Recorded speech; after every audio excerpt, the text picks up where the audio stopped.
Hello friends, welcome to exam Mohalla. आशा करता हूँ आप सब अच्छे होंगे। फ्रेंड्स, यूपी पुलिस कांस्टेबल की तैयारी उम्मीद करता हूँ आप सबकी अच्छी चल रही होगी। परीक्षा के ज़्यादा दिन नहीं रह गए हैं, तो तैयारी को अपनी धार दिए रहिए। फ्रेंड्स, एग्ज़ाम को मद्देनज़र रखते हुए इस वीडियो में हम हिंदी की एक बहुत ही महत्वपूर्ण टॉपिक रचना एवं रचनाकार के बारे में देखेंगे। यहाँ से परीक्षा में आपके 3 से 4 प्रश्न जरूर ही पूछे जाएंगे। ठीक है, बहुत ही इंपॉर्टेंट टॉपिक है, अच्छा खासा वेटेज जाता है इसका परीक्षा में। तो इस वीडियो में हम कुछ महत्वपूर्ण रचनाओं और उनके रचनाकार के बारे में देखेंगे, जो कि प्रीवियस ईयर की परीक्षाओं में पूछे गए हैं और आने वाले आपके पेपर में भी अति संभावना है। ठीक है फ्रेंड्स, अगर आप नए हैं तो हमारे चैनल को सब्सक्राइब जरूर कीजिएगा। इस पर हम यूपी पुलिस कांस्टेबल से रिलेटेड सभी वीडियो डाल रहे हैं, सभी टॉपिक से, चाहे वो जीएस का टॉपिक हो, चाहे वो हिस्ट्री का हो, पॉलिटी का हो। तो यहाँ से आपको आपकी परीक्षा में बहुत ही मदद मिलने वाली है। चलिए फ्रेंड्स, शुरू करते हैं ये प्यारा सा टॉपिक।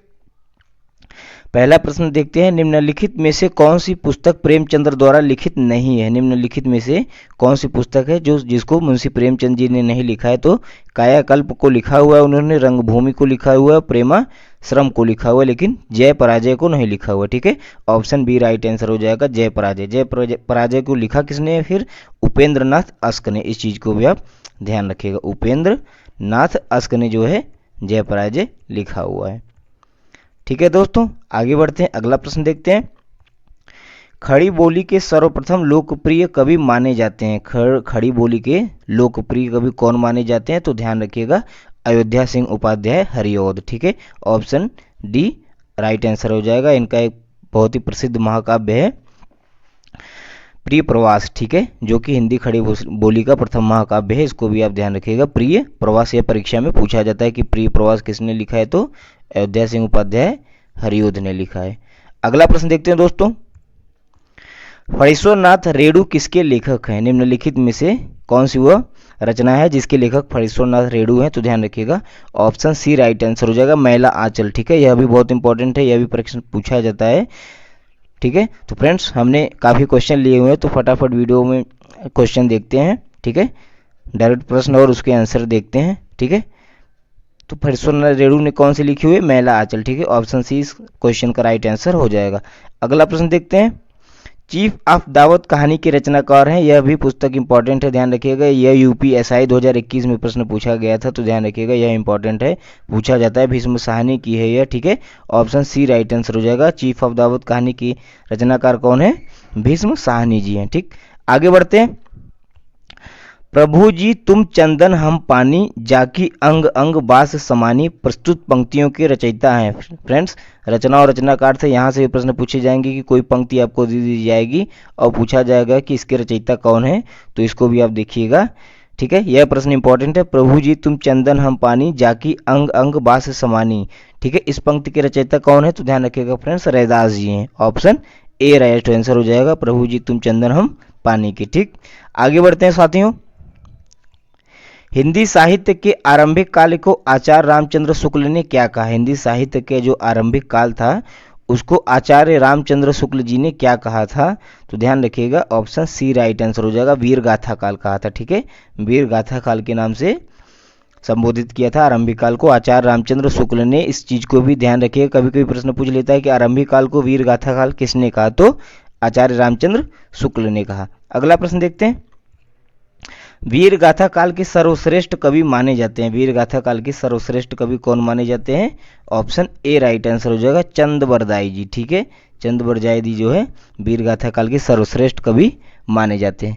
अगला प्रश्न देखते हैं फ्रेंड्स, जाकी रही भावना जैसी, प्रभु सूरत तिन देखी, देखी तिन तैसी। ठीक है, जाकी रही भावना जैसी, प्रभु सूरत देखी तिन तैसी। यह प्रस्तुत पंक्ति किसके द्वारा लिखी गई? तो ध्यान रखिएगा, तुलसीदास जी के द्वारा। ठीक है, ऑप्शन सी राइट आंसर हो जाएगा, यह प्रस्तुत पंक्ति जो है तुलसीदास जी के द्वारा रचित है। ठीक, आगे बढ़ते हैं। पृथ्वीराज रासो के रचनाकार हैं। पृथ्वीराज रासो के रचनाकार कौन है? वीर गाथा काल के सर्वश्रेष्ठ कवि चंद बरदाई जी। ठीक है, ऑप्शन बी राइट आंसर हो जाएगा, चंद बरदाई जी जो है पृथ्वीराज रासो के रचनाकार हैं। अगला प्रश्न देखते हैं मित्रों, कबीरदास जी की भाषा क्या थी? कबीरदास जी की भाषा क्या थी? ठीक है, तो जैसे तुलसीदास जी ने ज़्यादातर अपनी रचनाएं अवधी में की, तो वैसे कबीरदास जी की जो भाषा थी यह पंचमेल थी। ठीक है, इसे सादुक्कड़ी के नाम से जाना जाता था। ठीक है, ऑप्शन सी राइट आंसर हो जाएगा। कबीरदास जी की भाषा क्या थी? सादुक्कड़ी भाषा थी। अपनी सादुक्कड़ी भाषा में जो है रचनाएं किया करते थे और दोहे लिखा करते थे। अगला प्रश्न देखते हैं। नयन जो देखा कमल सा निर्मल नीर शरीर, हंसत जो देखा हंस भा दसन नग हीर। ठीक है, प्रस्तुत पंक्ति के रचयिता कौन है? ध्यान रखिएगा फ्रेंड्स, कौन है? मलिक मोहम्मद जायसी जी हैं। ऑप्शन सी राइट आंसर हो जाएगा। जायसी जी ने इस पंक्ति को लिखी हुई है। ठीक है, पंक्ति का आप एक बार ध्यान से देख लेंगे तो आपको याद रहेगा किसने लिखा हुआ। यहाँ से डेफिनेटली एक प्रश्न मैं कह रहा हूँ आपकी परीक्षा में पूछा जाएगा, तो इसको जरूर देखिएगा। मैंने सभी सेलेक्टेड और इंपॉर्टेंट पंक्तियाँ ही ली हुई हैं जो पूछी गई हैं या पूछे जाने की संभावना है। अगला प्रश्न देखते हैं। शिवा बावनी के रचनाकार कौन है? इंपॉर्टेंट प्रश्न है, ध्यान रखिएगा। शिवा बावनी के रचनाकार कौन है? ध्यान रखिएगा, भूषण जी हैं। ठीक है, ऑप्शन बी राइट आंसर हो जाएगा, भूषण। अगला प्रश्न देखते हैं दोस्तों। नर की और नल की गति एक एक करी जोय, जी तो नीचे है चले ते तो ऊंचे होए। ठीक है, तो प्रस्तुत पंक्ति किसकी है? नर की और नल की गति एक एक करी जोय, जे तो नीचे है चले ते तो ऊंचे हो। तो प्रस्तुत पंक्ति जो है वो किसकी है? बिहारी लाल के द्वारा लिखी गई है। ठीक है, ऑप्शन सी राइट आंसर हो जाएगा, बिहारी जी की यह प्रस्तुत पंक्ति है। अगला प्रश्न देखते हैं। हिंदी कविता के छंदों की परिधि से मुक्त करने वाला किसे कराने वाला था? ठीक है, हिंदी कविता को छंदों से मुक्त, ठीक है, छंदों से मुक्त कराने वाले कौन थे? तो ध्यान रखिएगा, सूर्यकांत त्रिपाठी निराला जी थे। ऑप्शन डी राइट आंसर हो जाएगा। इंपॉर्टेंट प्रश्न है, इसको ध्यान रखिएगा। ठीक है, ऑप्शन डी राइट आंसर हो जाएगा। अगला प्रश्न देखते हैं। तितली किसकी रचना है? तितली किसकी रचना है? इंपॉर्टेंट प्रश्न है, ध्यान रखिएगा। तितली, कंकाल, इरावती, ये सब किसकी रचनाएं हैं? जयशंकर प्रसाद जी की हैं। ऑप्शन ए राइट आंसर हो जाएगा कि तितली किसकी है? जयशंकर प्रसाद की। अगला प्रश्न देखते हैं फ्रेंड्स। अतीत के चलचित्र के रचयिता हैं। ये सब सारी रचनाएं बहुत ही फेमस है सारी, इसीलिए हमने सेलेक्टेड लिए हुए हैं, तो ध्यान रखिएगा। अतीत के चलचित्र किसने लिखा है? महादेवी वर्मा जी ने लिखा है। ठीक है, इनकी एक फेमस कृति है यामा। ठीक है, यामा है जिसके लिए इन्हें ज्ञानपीठ पुरस्कार भी मिला हुआ है, तो ध्यान रखिएगा। अतीत के चलचित्र किसने लिखा है? महादेवी वर्मा ने लिखा है। अगला प्रश्न देखते हैं।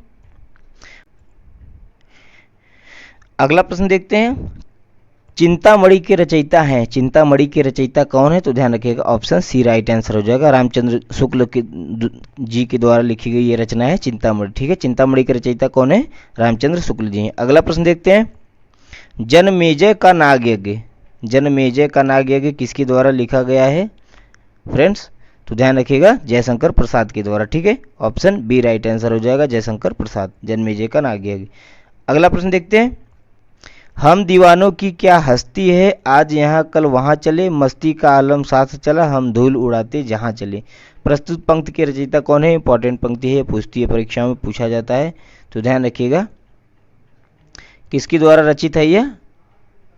भगवती चरण वर्मा के द्वारा। ठीक है, भगवती चरण वर्मा के द्वारा यह रचित पंक्ति है। हम दीवानों की क्या हस्ती है, आज यहाँ चले कल वहाँ चले, मस्ती का आलम साथ चला, हम धूल उड़ाते जहाँ चले। अगला प्रश्न देखते हैं।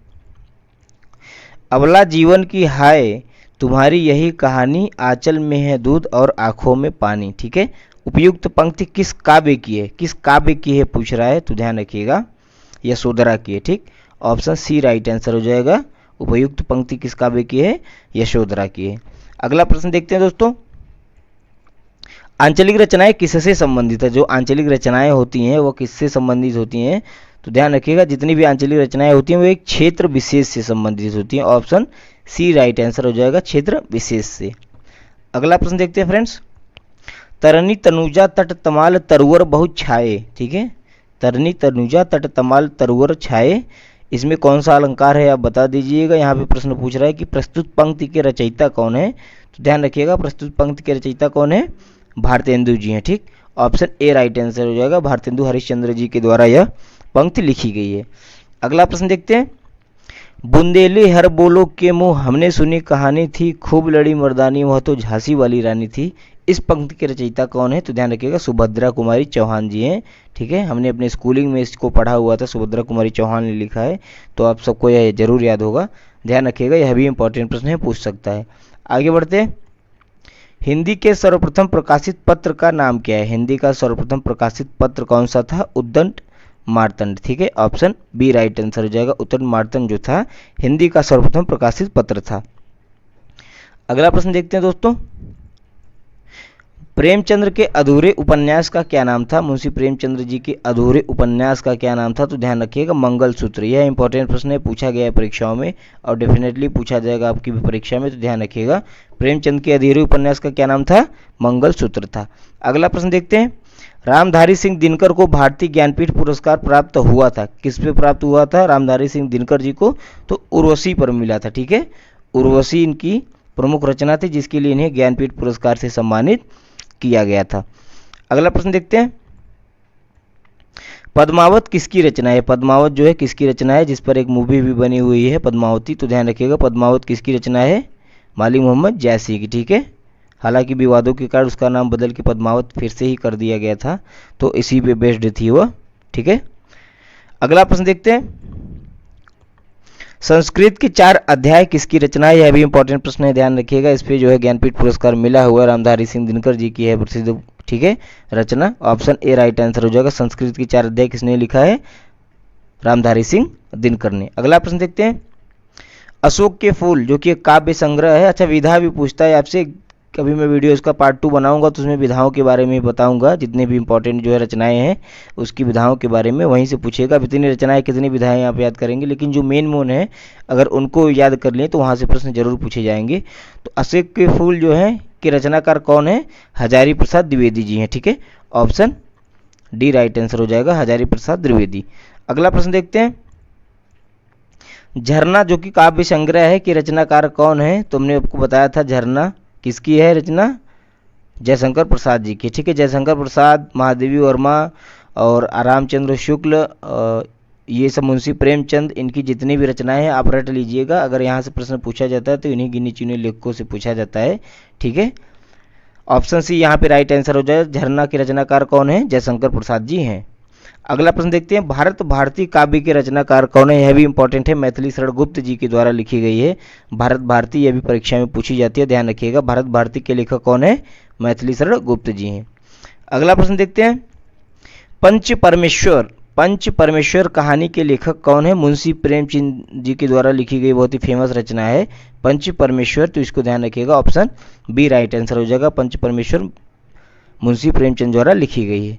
अगला प्रश्न देखते हैं, रानी केतकी की कहानी के रचयिता हैं? रानी केतकी की कहानी के रचयिता कौन है? ईशा अल्लाह खान। ठीक, रानी केतकी की कहानी ईशा अल्लाह खान, ऑप्शन डी आपका राइट आंसर हो जाएगा।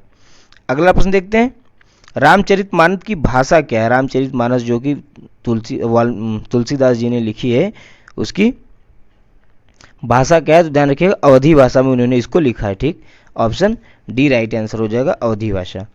अगला प्रश्न देखते हैं, प्रकृति के सुकुमार कवि किसे कहा जाता है? यह तो बहुत ही इंपॉर्टेंट प्रश्न है, कई बार परीक्षा में पूछा गया है, कई बार पूछा गया। ठीक है, मोस्ट रिपीटेड है, तो ध्यान रखिएगा। प्रकृति के सुकुमार कवि के नाम से किसे जाना जाता है?